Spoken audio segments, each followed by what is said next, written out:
گے اور حضرت علی اور حضرت ابو بکر صدیق رضی اللہ تعالیٰ عنہ کا آپس کے اندر جھگڑا بیان کرتے ہیں کہ ان کے آپس کے اندر بڑے اختلافات تھے۔ حدیث پاک میں آتا ہے حضرت علی رضی اللہ تعالیٰ عنہ نے اپنی زندگی کے اندر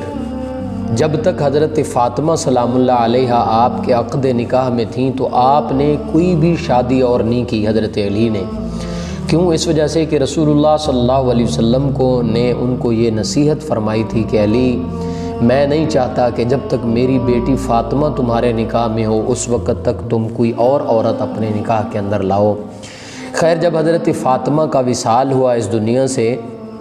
تو حضرت فاطمہ سلام اللہ علیہا کے جانے کے بعد حضرت علی نے کچھ اور شادیاں بھی کیں۔ ان میں سے ایک عورت کے ساتھ شادی کی تو ان میں سے آپ کا ایک بیٹا ہوا محمد بن حنفیہ۔ تو وہ جب بڑے ہوئے تو آتا ہے کہ انہوں نے ایک مرتبہ حضرت علی رضی اللہ تعالیٰ عنہ سے پوچھا کہ اے ابا جان،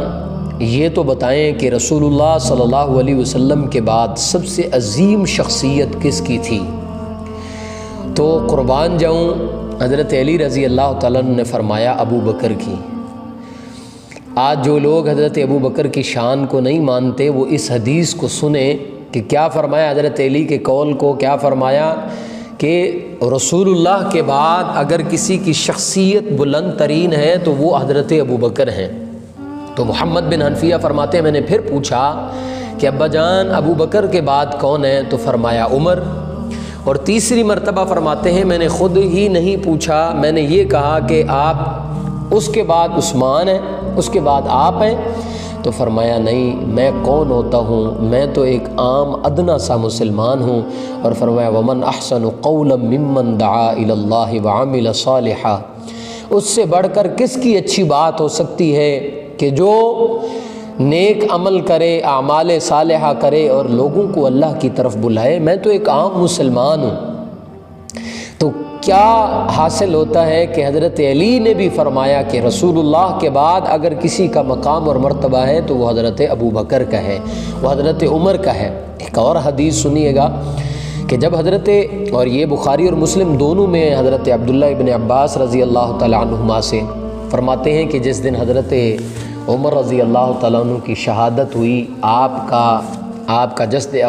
اقدس، آپ کی میت مبارک رکھی ہوئی تھی، لوگ آ کر کے آپ کی میت کو دیکھ کر کے آپ کے اوپر سلام پیش کر رہے تھے۔ تو لوگ آ کر کے کہہ رہے تھے کہ یہ وہ شخص ہے کہ جس نے اسلام کو بلندیاں عطا فرمائی۔ ہر کوئی اپنے اپنے انداز کے اندر خراج عقیدت پیش کر رہا تھا، لیکن فرماتے ہیں کہ میں کھڑا تھا کہ کوئی شخص میرے پیچھے سے آیا اور اس نے آ کر کے میرے کندھے پر اپنی کوہنی رکھی اور زور سے دبایا کیونکہ میری پیٹھ ان کی طرف تھی۔ تو فرماتے ہیں کہ انہوں نے کہا کہ میری بھی یہ خواہش تھی کہ اے عمر، آپ کائنات کے اندر ان لوگوں میں سے تھے کہ جن کے بارے میں میری یہ خواہش تھی کہ علی اگر اللہ کے پاس جائے تو اس شخص جیسے اعمال اللہ کے پاس لے کر کے جائیں۔ اور پھر فرمایا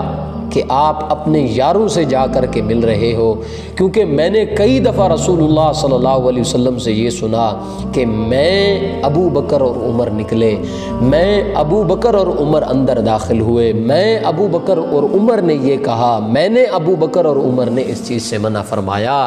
تو رسول اللہ صلی اللہ علیہ وسلم کی ان احادیث مبارکہ سے ابو بکر کی شان واضح ہوتی ہے۔ لیکن قربان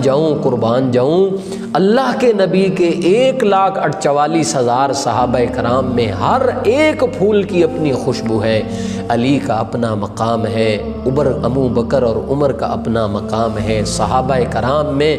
اپنا مقام ہے۔ حضور کے وہ صحابی کہ جس نے ایک مرتبہ رسول اللہ کو دیکھا اور اس کے بعد اس کو رسول اللہ کی زیارت نصیب ہی نہیں ہوئی، ایمان کی حالت میں اس نے رسول اللہ کو دیکھا، تو اس کا مقام دنیا کے ہر ولی، کتب، ابدال، جتنا بڑا کوئی اللہ کا ولی ہو، جتنا بڑا کوئی اللہ کا قریبی ہو اور اس کو روزانہ اللہ کی زیارت ہو رہی ہو، روزانہ رسول اللہ کی زیارت زیارت ہو رہی ہو، لیکن یہ اس کے مقام کو نہیں پہنچ سکتا جس مقام پر اللہ کے پیارے حبیب صلی اللہ علیہ وسلم کے وہ صحابی ہیں جنہوں نے زندگی میں رسول اللہ کو ایک مرتبہ دیکھا ہے۔ اللہ ہمیں صحابہ کرام سے